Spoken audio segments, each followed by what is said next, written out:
आप सभी का स्वागत है दोस्तों आपके अपने YouTube चैनल पर। अब मैंने अभी तक आपको 72 प्रश्नों का जो है आंसर की दे दिया है, जिनमें से 3-4 का मैंने नहीं दिया है, जो कि उन पर काफ़ी संदेह है। तो अब आइए हम चालू करते हैं 73 से और मैं इस वीडियो में पूरे 150 क्वेश्चन तक कवर कर दूंगा। मैं नहीं चाहता कि ज़्यादा टुकड़ों में इसे डाला जाए, जिससे आपका भी मन लगा रहे। तो आइए चालू करते हैं। भारत के महान्यायवादी के संदर्भ में निम्नलिखित कथनों पर विचार कीजिए। राष्ट्रपति किसी ऐसे व्यक्ति की नियुक्ति करेगा जो उच्चतम न्यायालय के न्यायाधीश के रूप में नियुक्ति के लिए अहर्ह होगा, पहला। दूसरा कह रहा है कि महान्यायवादी इतना पारिश्रमिक प्राप्त करेगा जो संसद अवधारित करेगा। दोस्तों, इसमें पहला सही है, दूसरा गलत है। इसका आंसर हो जाएगा केवल एक सही है। फिर 74 क्वेश्चन कह रहा है कि पोस्ट की सस्टेनेबल पर्यटन का मुख्य उद्देश्य क्या है। इसका मुख्य उद्देश्य है कि सांस्कृतिक अखंडता और पारिस्थितिकी प्रक्रियाओं को बनाए रखते हुए पर्यटन और पर्यावरण प्रबंधन करना, यानी कि सी। नीचे दो कथन दिए गए हैं, जिनमें से एक को कथन ए तथा दूसरे को कारण आर कहा गया है। इसमें कहा जा रहा है कि भारतीय संघात्मक व्यवस्था को अर्ध संघात्मक कहा जाता है, यानी कि कॉसी फेडरल। भारत में एक स्वतंत्र न्यायपालिका है जिसे न्यायिक पुनर्निरीक्षण का अधिकार है। तो आप अगर देखेंगे तो ए बिल्कुल सही है, जो आर कारण है वह उसका सही व्याख्यान नहीं कर रहा है। तो इसका सही आंसर होगा कि ए और आर दोनों सही है, परंतु आर एक ही सही व्याख्यान नहीं करता, यानी कि इसका आंसर होगा बी। हौसला 2018 के संदर्भ में निम्नलिखित में से कौन सा से कथन सही है। तो जो इसमें हौसला था, यह हौसला 2018 का आयोजन महिला एवं बाल विकास मंत्रालय भारत सरकार द्वारा नई दिल्ली में किया गया था। यह बच्चों की देखरेख करने वाली संस्थाओं के बच्चों का राष्ट्रीय उत्सव था। इसका दोनों सही है, यानी कि ए और बी जो 1 और 2 हैं दोनों इसके सही हैं, यानी कि ये दोनों सही थे। निम्नलिखित में से किस पर गतिरोध दूर करने हेतु लोकसभा और राज्यसभा की संयुक्त बैठक हो सकती है। इसका बहुत ही आसान था, इसका होगा सामान्य विधेयक के लिए। भारत 5 ट्रिलियन अर्थव्यवस्था का लक्ष्य कब तक प्राप्त कर लेने का लक्ष्य रखा है। जी, ये रखा था 2024 तक, यानी इसका होगा बी। लॉकडाउन के दौरान भारत सरकार के द्वारा प्रयुक्त असाधारण शक्तियों को विधिक आधार निम्नलिखित में से किन कानूनों से प्राप्त हुआ था। इनमें जो प्राप्त हुआ था वो था डिजास्टर मैनेजमेंट एक्ट और एपिडेमिक डिसीजेज एक्ट, यानी कि इसका सही उत्तर होगा 2 और 4, यानी कि सी। मानव गरीबी सूचकांक की अवधारण मानव विकास रिपोर्ट 1997 में प्रस्तुत की गई, लेकिन मानव विकास रिपोर्ट ने इसे बहुआयामी गरीबी सूचकांक द्वारा निम्नलिखित में से किस वर्ष में प्रतिस्थापित कर दिया, यानी कि उसे चेंज किया था। तो वो किया था 2010 में। सूची 1 को सूची 2 से सुमेलित कीजिए तथा सूचियों के नीचे दिए गए कूट से सही उत्तर चुनिए। अब जो ये आप देख रहे हैं इसमें आपको दिया हुआ है कि अनुच्छेद और कौन से प्रावधान इसके एक दूसरे से सही मैच कर रहे हैं। तो इसका जो सही उत्तर है, पहले मैं आपको बता देता हूँ, उसका सही उत्तर है सी। अब सी देखिए क्या कह रहा है, सी यानी कि अनुच्छेद 61। अनुच्छेद 61 आपका राष्ट्रपति पर महाभियोग से। अनुच्छेद 67 खा, अनुच्छेद 67 खा है उपराष्ट्रपति को हटाने से। फिर है अनुच्छेद 94, अनुच्छेद 94 स्पीकर को हटाने से। अनुच्छेद 90, अनुच्छेद 90 है राज्यसभा के उपसभापति को हटाने से। नीचे 2 कथन दिए गए हैं, जिनमें से एक को कथन ए तथा दूसरे को कारण आर कहा गया है। कथन ए, राष्ट्रीय ढांचागत पाइपलाइन सरकार द्वारा 2020-30 की अवधि के लिए आरंभ किया गया है। NIP का उद्देश्य सभी को समान ढांचागत सुविधा प्राप्त कराना है। देखिए इसमें जो अवधि दी गई है गलत है, जबकि जो कारण है वो सही है कि सभी को समान ढांचागत सुविधा प्राप्त हो जा सके, यानी कि ए गलत है परंतु आर सही है। भारत की संविधान सभा ने निम्नलिखित में किस तिथि को राष्ट्रीय ध्वज को अपनाया। तो जो राष्ट्रीय ध्वज को अपनाया गया था वो अपनाया गया था 22 जुलाई 1947 को। विश्व बैंक की ease of doing business report के संदर्भ में निम्नलिखित कथनों में से कौन सा से कथन सही है। Ease of doing business report 2020 में भारत का 63वां स्थान था, बिल्कुल सही है। और फिर कह रहा है कि वर्ष 2019 में ईज ऑफ डूइंग बिजनेस में भारत का 77वां स्थान था। दोनों सही है, यानी कि इसका आंसर हो जाएगा, इसका आंसर हो जाएगा नीचे एक सेकेंड, ए और बी दोनों, यानी कि आंसर सी। उत्तर प्रदेश में बायोटेक्नोलॉजी पार्क निम्नलिखित में से कहाँ स्थित है? ये स्थित है लखनऊ में। केंद्रीय बजट 2020-21 के द्वारा उत्कृष्ट कॉरपोरेट बॉन्ड में विदेशी पोर्टफोलियो निवेश की सीमा बढ़ा दी गई है। जी हाँ दोस्तों, पहले ये 9% हुआ करती थी, जिसे बढ़ाकर 15% किया गया है। विकास अनुवीक्षण मूल्यांकन कार्यालय जो दीर्घकालिक नीति का अनुवीक्षण करता है, निम्नलिखित में से किस कार्यालय के अंतर्गत आता है? तो दोस्तों ये आता है नीति आयोग के अंतर्गत। सूची 1 को सूची 2 से सुमेलित कीजिए तथा सूचियों के नीचे दिए गए कूट से सही उत्तर चुनिए। तो इसका जो सही उत्तर जो ये पूछ रहा है, इसमें सही मैच करना थी कौन सी किस सन में प्रारंभ हुई थी, तो ये जो आप देख रहे हैं इसका सही उत्तर है ए। अब आप मैच करा देते हैं। इसका सही उत्तर मैंने आपको ये बताया, यानी कि जो पीएम जन आरोग्य अभियान है वो 2018 में, जो पीएम वय वंदना योजना है वो 2017 में, जो पीएम रोजगार प्रोत्साहन योजना है वो 2015 में, और जो स्वच्छ भारत अभियान था वो चालू हुआ था आपका 2014 में, यानी कि आपका ए आंसर यहाँ पर सही होगा। निम्नलिखित में से कौन सा कथन खुदरा व्यापारियों, दुकानदारों और स्वरोजगार वाले व्यक्तियों के लिए राष्ट्रीय पेंशन योजना के बारे में सही नहीं है? इसमें काफ़ी कन्फ्यूजन है सी और डी को लेकर, लेकिन मेरे हिसाब से इसका सी सही है, क्योंकि जो अभी तक आया भी है उसके हिसाब से सी ज़्यादा सही है, यानी कि राष्ट्रीय पेंशन योजना के सदस्य इसके पात्र हैं। जो ये दिया है ये गलत है। निम्नलिखित से कौन सा एक प्राकृतिक रूप में वायुमंडल में पाई जाने वाली ग्रीन हाउस गैस नहीं है? तो इसका उत्तर है नाइट्रोजन ऑक्साइड। सामान्यतः पर्यावरण को निम्न प्रकार से वर्गीकृत किया जा सकता है, निम्नलिखित में से कौन सा एक इस वर्गीकरण का अंश नहीं है? तो इसमें तो ए और सी को लेकर काफ़ी कन्फ्यूजन रहा है लोगों के बीच, लेकिन मेरे हिसाब से सी इसका सही है। निधि कार्यालय के संदर्भ में निम्नलिखित में से कौन सा इसे कथन सही है? निधि कार्यक्रम छात्रों के स्टार्टअप हेतु आरंभ किया गया था। इसका उद्देश्य 20 छात्रों के स्टार्टअप हेतु प्रतिवर्ष वित्तीय सहायता प्रदान करना है। जो आपका दूसरा है ये कथन गलत है, इसका केवल पहला कथन सही है, यानी कि इसका उत्तर हो जाएगा ए। इसका उत्तर हो जाएगा आपका ए। 93 क्वेश्चन है कि पारिस्थितिकी संक्रमण अवधारणा का सर्वप्रथम प्रयोग किया गया। जो इसका सर्वप्रथम प्रयोग किया गया था ये किया गया था बेनेट द्वारा। बेनेट ने इसका सर्वप्रथम प्रयोग किया था। नीचे दो कथन दिए गए हैं, जिनमें से एक को कथन ए तथा दूसरे को कारण आर कहा गया है। तो केंद्रीय बजट 2020-21 में कृषि की आय दोगुनी करने के उद्देश्य के साथ ग्रामीण विकास पर ध्यान केंद्रित किया गया है। बजट में घोषित 16 सूत्रीय कार्यक्रम कृषि, सिंचाई तथा ग्रामीण विकास के चतुर्दिक केंद्रित हैं। तो हाँ दोस्तों, इसका जो है इसका आपका दोनों, यानी कि जो आप देख रहे हैं दोनों सही हैं, और जो आर है वो एक ही सही व्याख्या भी कर रहा है, यानी कि इसका उत्तर हो जाएगा ए।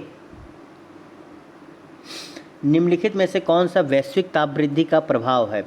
इसका जो प्रभाव है ये चारों है। ये बहुत ही आसान कॉमन सेंस की बात है, इसका चारों सही है। यानी कि जब ग्लोबल वार्मिंग होगी तो हमारे जो ग्लेशियर पिघलेंगे, ग्लेशियर पिघलने से हमारे सी लेवल ज़्यादा होगा, सी लेवल ज़्यादा होगा। जब टेम्परेचर ज़्यादा होगा तो जो ट्रॉपिकल डिसीज़ हैं वो सब ट्रॉपिकल और जो है टेम्परेट रीजन तक फैल जाएंगी, और जो हमारा कोरल है, कोरल ब्लीचिंग से प्रभात भित्ति का विरंजन होना कहते हैं, वो भी ज़्यादा होगा। यानी कि इसका चारों सही है। ट्रैवल एंड टूरिज्म प्रतियोगात्मक सूचकांक यानी कि TTCI जारी किया जाता है। यह जारी किया जाता है विश्व आर्थिक मंच द्वारा, यानी कि इसे इंग्लिश होता है वर्ल्ड इकोनॉमिक फोरम। निम्नलिखित घटनाओं को कालानुक्रमिक क्रम में व्यवस्थित कीजिए तथा नीचे दिए गए कूट से सही उत्तर चुनिए। इसका जो सही उत्तर है, इसका सही उत्तर ए है। यानी कि सबसे पहले रियो पृथ्वी शिखर सम्मेलन हुआ था, उसके बाद the limit to growth report का प्रकाशन हुआ था, उसके बाद मॉन्ट्रियल प्रोटोकॉल का प्रवर्तन सबसे अंतिम में हुआ था। इसके हिसाब से ब्रंटलैंड आयोग रिपोर्ट का प्रकाशन। निम्नलिखित घटनाओं पर विचार कीजिए, इन्हें कालक्रमानुसार व्यवस्थित कीजिए। नाबार्ड की स्थापना, स्वयं सहायता समूह का बैंक लिंकेज कार्यक्रम, किसान क्रेडिट कार्ड योजना, क्षेत्रीय ग्रामीण बैंक की स्थापना।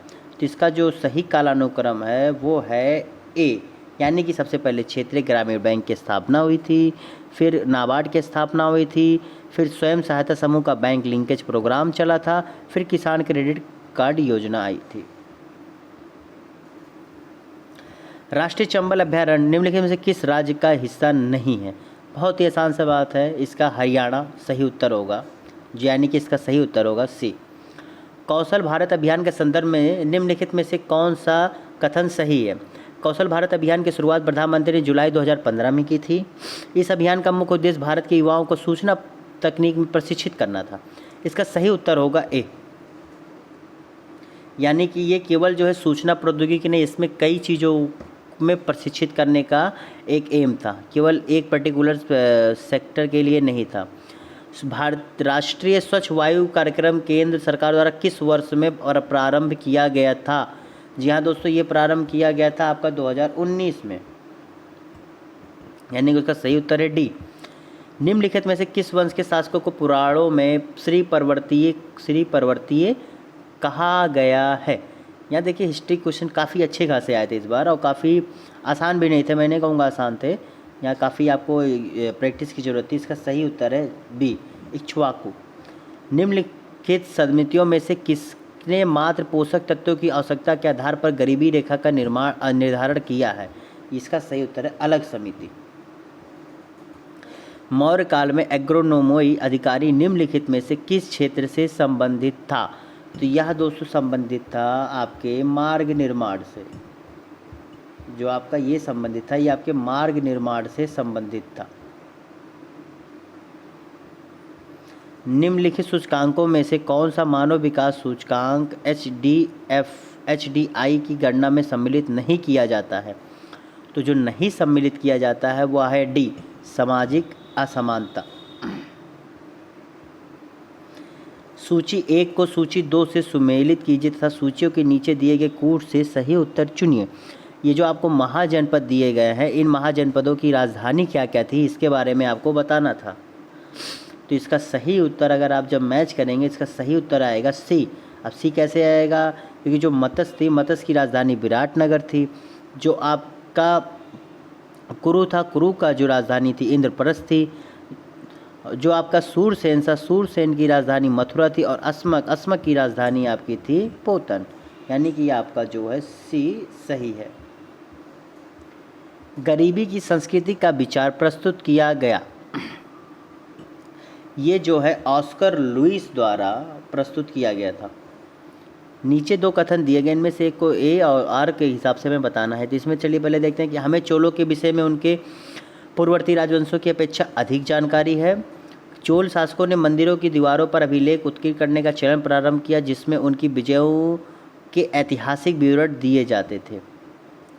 अब यानी कि ये जो बात कह रहे हैं ये सही है कि नहीं, और ये इसका सही व्याख्या करता है कि नहीं? तो हाँ दोस्तों, ए और आर दोनों सही हैं, आर ए की सही व्याख्या करता है। 20वीं सदी के 80 के दशक के मध्य, यानी कि इसमें आप मान चलिए 1980 की बात हो रही करीब, मध्य विकास के नकारात्मक पक्षों पर विस्तृत से चर्चा की गई। निम्नलिखित में से कौन सा एक उसमें महत्वपूर्ण नहीं था? इसमें जो महत्वपूर्ण नहीं था उसकी बात की जा रही है। तो जो उसमें महत्वपूर्ण नहीं था वो था आपका, देखिए यहाँ पर बहुत, या तो प्राकृतिक संसाधनों का क्षरण या फिर पर्यावरण प्रदूषण। लेकिन पर्यावरण प्रदूषण जो है वो आजकल देख रहे काफ़ी ज़्यादा है, और 1985 को लेकर ही काफ़ी ज़्यादा किया जाता है। तो इसमें ए और बी को लेकर कन्फ्यूजन है, लेकिन मैं चाहूँगा कि आप लोग जो है, जिन लोगों ने यहाँ पर बी पर लगाया है, मेरे हिसाब से उनका सही होना चाहिए। इसमें थोड़ा सा कन्फ्यूजन ए और बी को लेकर, क्योंकि बहुत ही थोड़ा सा अंतर है। क्योंकि जब प्राकृतिक संसाधनों का क्षरण होगा तो पर्यावरण प्रदूषण बढ़ता है। तो ये दोनों एक दूसरे को रिलेट कर रही हैं, लेकिन जिस हिसाब से पर्यावरण प्रदूषण अभी ज़्यादा एक गोल बना हुआ है, मोटो बना हुआ लोगों का, तो उस हिसाब से मेरे हिसाब से ये इतनी लाइमलाइट होने वजह से ये कारण हो सकता है। निम्नलिखित में से किस भारतीय पुरातत्ववेत्ता ने पहली बार भीम बेटका गुफा को देखा और उसके शिला शैल चित्रों के प्रागैतिक ऐतिहासिक महत्व को खोजा। तो दोस्तों ये जो खोजने वाले थे इसके ये थे वी.एस. वाकंकर, यानी वी.एस. वाकंकर जो सी हैं वो आपका सही है।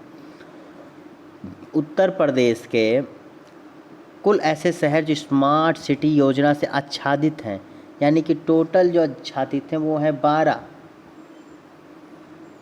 हड़प्पा स्थल और उसके जो किस किस राज्यों में उसके पाए गए हैं अवशेष वो मिलाना था हमें। तो आइए देखते हैं। इसका जो होगा बालू का होगा आपका हरियाणा। जो आपका मांडा होगा आपका जम्मू कश्मीर। पाडरी होगा आपका गुजरात और हुलास होगा आपका उत्तर प्रदेश, यानी कि आपका डी आंसर सही है आप अगर देखेंगे तो।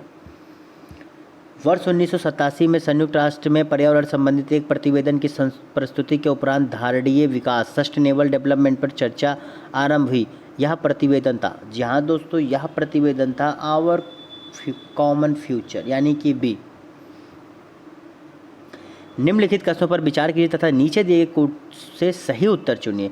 मुल्तान के सूर्य मंदिर का उल्लेख हेंगसोंग, अबू जैद, अल मसूदी तथा अल बैरूनी ने किया है। सांबपुर यात्रोत्सव सूर्य पूजा से संबंधित है।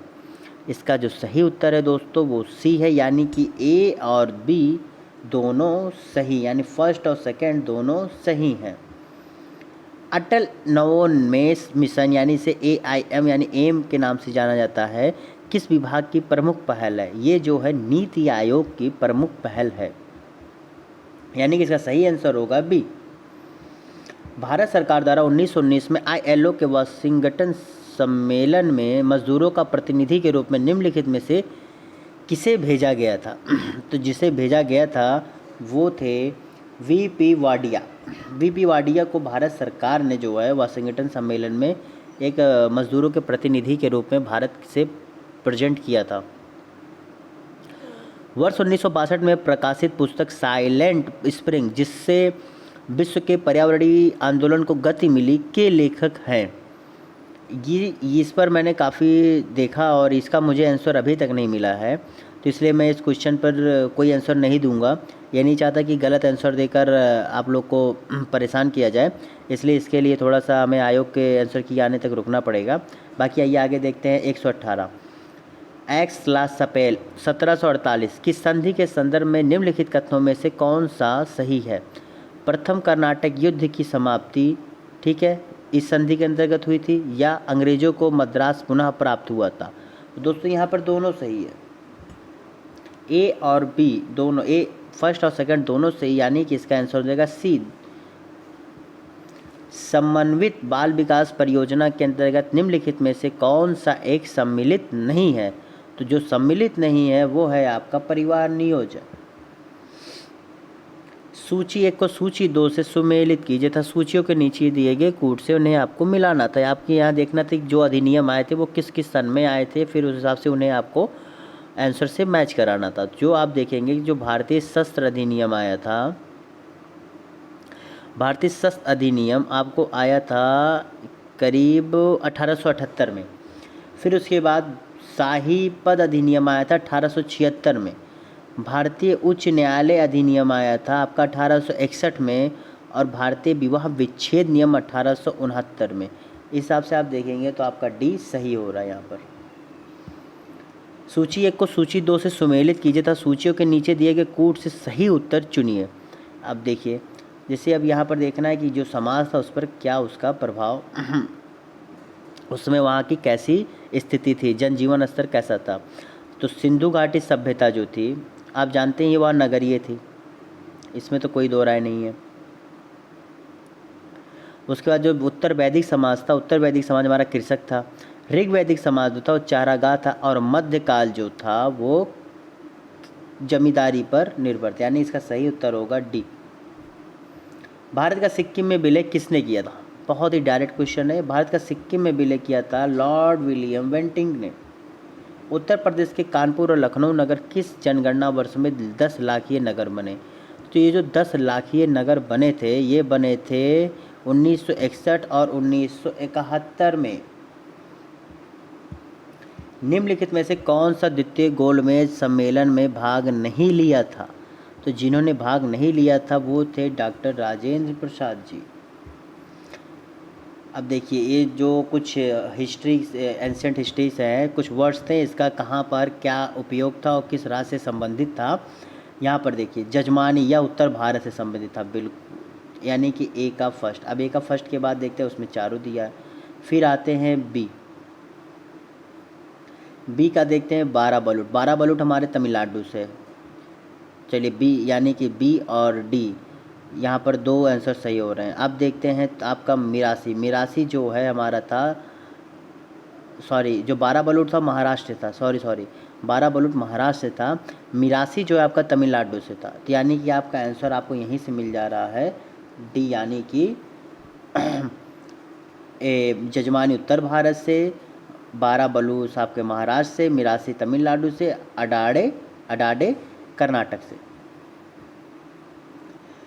इसमें जो पुस्तक लिखी गई है, पुस्तक किन किन लोगों ने लिखी है, यह क्वेश्चन है। तो द स्टोरी ऑफ माय डिपोर्शन, ठीक है, इसे लिखा था लाला लाजपत राय ने। गीता रहस्य को लिखा था, एक सेकेंड, गीता रहस्य को लिखा था बाल गंगाधर तिलक ने। और ए नेशन इन मेकिंग को लिखा था सुरेंद्र नाथ बनर्जी ने। और इंडिया विंस फ्रीडम, इसे लिखा था मौलाना कलाम आज़ाद ने। यानी कि इसका सही उत्तर हो जाएगा ए। सर्वप्रथम सीमांत व्यक्ति, मार्जिनल मैन की संकल्पना का प्रतिपादन किया गया रॉबर्ट ई पार्क द्वारा। निम्नलिखित में से कौन 1755 में डिडिंगल मैसूर में एक आधुनिक शस्त्रागार की स्थापना की गई? किसके द्वारा की गई थी? जी हाँ, वो हैदर अली थे। काफ़ी, आप अगर मॉडर्न भी पढ़ेंगे तो उसमें आपको हैदर अली के बारे में काफ़ी कुछ जानने को मिलेगा। निम्नलिखित में से कौन सा एक वन्य प्राणियों के विलुप्तीकरण का प्रमुख कारण नहीं है? इसमें कह रहा है जो कारण नहीं है, तो जो कारण नहीं है वो है जंगलों में आग लगा देना। क्योंकि आग लगना तो आप देखेंगे कि नेचुरली भी आग लगते रहते हैं और फिर वो अपने आप को एडजस्ट कर लेते हैं उस हिसाब से। नीचे तो कथन दिए गए, जिनमें एक को कथन है वो आपको हमें देखना था। तो ब्रिटिश सरकार ने भारत के अलग अलग भागों में भू राजस्व की अलग अलग व्यवस्था लागू की थी। इससे भारतीय किसानों में अलग अलग वर्ग बन गए थे। तो जो देखिए, इसमें इसका उत्तर बी होगा, क्योंकि दोनों सही तो हैं, परंतु आर कोई ऐसा व्याख्या नहीं कर रहा है जिससे हम ए को संतुष्ट कर सकें। तो इसलिए इसका सही उत्तर हमारा बी ही होगा, ए नहीं होगा। भारत में अगस्त 2020 में निम्नलिखित स्थानों में से किस पर रेल संग्रहालय राष्ट्र को समर्पित किया गया? जी हाँ दोस्तों, ये जो समर्पित किया गया ये आपका बना है हुबली में ये बनकर तैयार हुआ है। निम्नलिखित ग्रंथों पर विचार कीजिए और उनको कालक्रमानुसार व्यवस्थित कीजिए। फतवाए जहांदारी, पृथ्वीराज रासो, किताबुल हिंद, तबकात ए नासरी। तो इसका जो सही उत्तर है, इसमें जो है पहले और ए और डी में काफ़ी कन्फ्यूजन है, लेकिन मेरे हिसाब से जो इसका सही उत्तर है वो है डी। इसमें काफ़ी कुछ हद तक मुझे कन्फ्यूजन हुआ था, तो इस वजह से, लेकिन मैंने जो अपना थोड़ा सा रिसर्च आगे किया उसमें मुझे डी इसका सही लग रहा है। जुलाई 2020 में निम्नलिखित में से कौन सा मंगल मिशन का प्रक्षेपण करने वाला पहला अरब राष्ट्र हुआ? तो पहला अरब राष्ट्र हुआ हमारा संयुक्त अरब अमीरात। 1687 में जब औरंगजेब ने गोलकुंडा किले पर स्थापित अधिकार किया, उस समय गोलकुंडा का शासक कौन था? तो उस समय गोलकुंडा का शासक था हमारा अबुल हसन कुतुब शाह, यानी कि ए। भारत के निम्नलिखित पड़ोसी देशों में से किसने जुलाई 2020 में सोशल मीडिया के लिए मुफ्त इंटरनेट सेवा पर प्रतिबंध लगाया है? जी हाँ दोस्तों, जो मुफ्त इंटरनेट पर प्रतिबंध लगाया वो है बांग्लादेश। निम्नलिखित में से कथनों में से कौन सा से सही है? अकबर ने लड़कों और लड़कियों के विवाह की आयु निर्धारित करने का प्रयास किया था। बिल्कुल किया था। और अकबर ने लड़कियों को अभिभावकों के दबाव से अलग स्वयं की इच्छा से विवाह करने की सुविधा दी थी। ये तो हमें आज भी नहीं मिल पाता है, तो उस समय कहाँ ही पॉसिबल होगा। आप इसे साफ समझ सकते, इसका उत्तर होगा ए।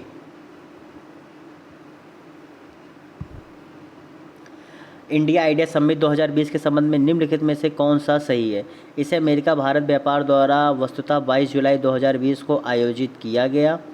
इसका विषय या थीम था भारत का सशक्तिकरण। नहीं, इसका थीम ये नहीं था, यानी इसका सही उत्तर होगा ए, केवल 1।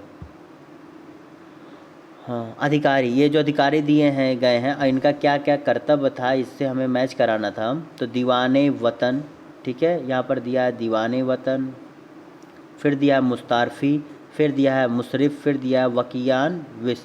तो जो दीवाने वतन थे इनका काम था जागीर एवं वेतन को देखना, इनका काम था जागीर एवं वेतन को देखना। जो आपका बी है मुस्तारफ़ी, मुस्तारफ़ी राय की ये जो है निरीक्षण किया करते थे, यानी बी का चौथा होगा। मुशर्रिफ जो थे, मुशर्रिफ जो है कार्यालय को संभालने के लिए आते थे। और जो वकियान विस थे, वकियान विस जो है आपके जो बच्चे हैं ये प्रमुख घटनाओं एवं फरमानों को सूचीबद्ध करते थे, यानी इसका सही उत्तर होगा आपका बी। ठीक है दोस्तों, अब चलिए आगे बढ़ते हैं। उत्तर प्रदेश मंत्रिमंडल ने 29 जुलाई 2020 को निम्नलिखित नगरों में से किसमें राष्ट्रीय विधि विश्वविद्यालय की स्थापना का अनुमोदन किया है? जो अनुमोदन किया है वो है आपका प्रयागराज। इसको बहुत लोग गोरखपुर से कंफ्यूज कर रहे हैं, नहीं दोस्तों, उसका सही उत्तर है प्रयागराज। सॉरी, लखनऊ से कर रहे थे, बट उसका सही उत्तर है प्रयागराज। निम्नलिखित में से कौन सा सही सुमेलित नहीं है? जो सही सुमेलित नहीं है बहुत ही आसान था, औलिया, क्योंकि जो औलिया थे वो दिल्ली से संबंधित थे, और हिस्ट्री जो भी पढ़ा हुआ होगा वो जानता होगा कि इसका सही उत्तर औलिया जो दिल्ली से है, मुल्तान लिखा है, ये होगा, क्योंकि इसमें पूछा नहीं है, तो ये सही सुमेलित नहीं है। भारत की युवा कार्यक्रम और खेल मंत्री ने 25 जुलाई 2020 को घोषणा की कि वर्ष 2021 में चौथा खेलो इंडिया यूथ गेम्स की मेजबानी किया जाएगा। तो जहाँ किया जाएगा उसका सही उत्तर है हरियाणा में, हरियाणा द्वारा किया जाएगा। निम्नलिखित में से किस मुगल कालीन शहर का निर्माण फिरोज शाह की रजबवाह को पुनर्जीवित करके किया गया? जो ये है सहाब नहर। सहाब नहर को जो है यहाँ पर पुनर्जीवित करके किया गया था। निम्नलिखित में से कौन सा भारतीय फुटबॉल क्लब न्यूयॉर्क के टाइम स्क्वायर स्थित नैस्डॉक के बिलबोर्ड पर 29 जुलाई 2020 को जगह प्राप्त करने वाला अकेला फुटबॉल क्लब बना? तो ये हमारे देश का बहुत से भी बहुत प्राचीन और मशहूर है, ये है मोहन बागान। निम्नलिखित में से कौन किताब-ए नौरस नामक पुस्तक का लेखक था? जिसका लेखक थे इब्राहिम आदिल शाह द्वितीय। हिस्ट्री से क्वेश्चन इतने आसान नहीं आए थे, इसमें काफ़ी जिन लोगों की अच्छी खासी अपनी रही होगी प्रैक्टिस, वही ये सब कर पाए होंगे। भारत की पहली किसान ने निम्नलिखित किन दो स्टेशनों के बीच 8 अगस्त 2020 को अपनी यात्रा प्रारंभ की? जिसका यात्रा प्रारंभ की, इसका उत्तर है बी, दयाली और दानापुर, जो महाराष्ट्र और बिहार के बीच में चली थी। उत्तर प्रदेश के निम्नलिखित जिलों में से किसमें 2018 में फ्रांस के सहयोग से एक बृहद सौर ऊर्जा संयंत्र को स्थापित किया गया? ये जहाँ स्थापित किया गया था यह था मिर्ज़ापुर, यानी इसका सही उत्तर होगा डी। निम्नलिखित में से कौन सा सही सुमेलित नहीं है?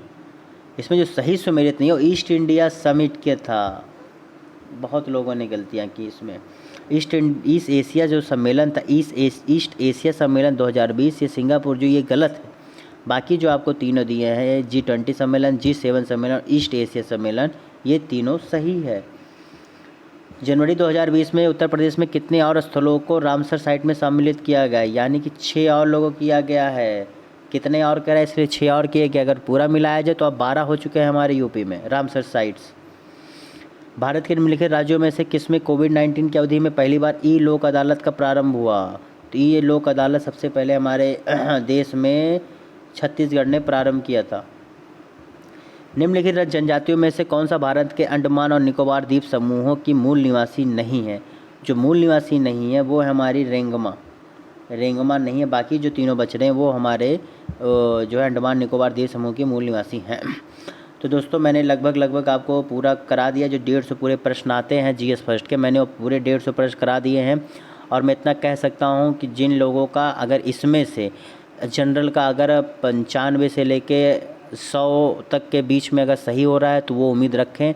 और जो OBC के हैं वो 93 से 98 के बीच में, तथा जो SC ST हैं वो कम से कम अगर 80-82 भी उनके सही आ रहे हैं तो वो निश्चिंत हो जाएं, क्योंकि जो हिसाब से मैं पेपर देख रहा हूँ और पिछले साल के कट ऑफ जाते थे, इस बार का पेपर इतना आसान नहीं रहा है। इसके करंट अफेयर्स और हिस्ट्री भी काफ़ी अच्छी खासे तरीके से पूछा गया, इतना इजी लेवल का नहीं, मिनिमम मॉडरेट लेवल का तो है ही। तो हिसाब से जितना मैंने बताया है कि 9500 जनरल, 93 से 98 ओबीसी और 80-82 के आसपास SC ST, तो आप मान के चलिए कि ये उम्मीद रखें और मेंस की तैयारी चालू कर दें, जो कि अब इस पर आपको चैनल पर मिलती रहेगी मेंस को लेकर भी। चलिए दोस्तों, आप अपना मिलान कर लीजिए। आपको अगर मेरा वीडियो सही अच्छा लगा हो तो इसे लाइक करिए, चैनल को सब्सक्राइब करिए और अपने दोस्तों को भी बताइए, क्योंकि अब आपको इस पर जो है यूपी PCS BPSC जैसे सिविल एग्ज़ाम्स वाले सर्विस एग्ज़ाम्स की तैयारी संबंधित सारे नोट्स आपको मिलते रहेंगे बिल्कुल निःशुल्क। चलिए, तब तक फिर मैं मिलता हूँ आपसे एक नई वीडियो के साथ। तब तक के लिए गुड बाय, सब खैर।